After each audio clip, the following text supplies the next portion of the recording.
Regardez cette image aussi qui marquera cette journée, ce tête-à-tête au sens propre comme au sens figuré entre le président américain et le président ukrainien Volodymyr Zelensky dans l'enceinte même de la basilique Saint-Pierre. Vous le voyez aussi, cet entretien auquel se sont joints le président français Emmanuel Macron et le Premier ministre britannique Keir Starmer.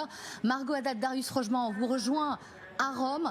C'est effectivement pas forcément la surprise de cette journée. On s'y attendait, mais c'est vrai qu'après l'échange plus que houleux et ce clash à la Maison-Blanche fin février dernier, on ne s'attendait peut-être pas à ce tête-à-tête entre les deux hommes.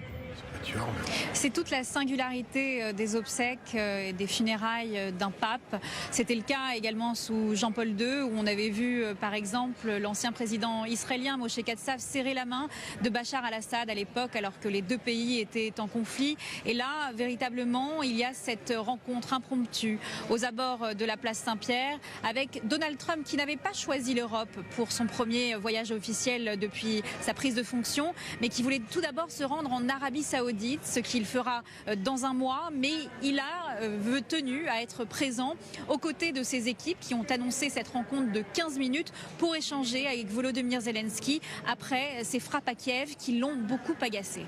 On savait qu'il y avait d'intenses tractations pour qu'ils se rencontrent, mais quand même la rencontre est une surprise puisque jusqu'à la dernière seconde il y avait une grande incertitude et c'est le chef d'administration présidentielle ukrainienne Yermak qui a pris une des photos principales, évidemment avec un espoir très grand qui peut être douché puisqu'on se rappelle qu'à 2 reprises Donald Trump a tweeté de manière très agressive contre Zelensky même après l'avoir rencontré. Donc la rencontre en soi ne veut rien dire, mais évidemment c'est un enjeu diplomatique si important.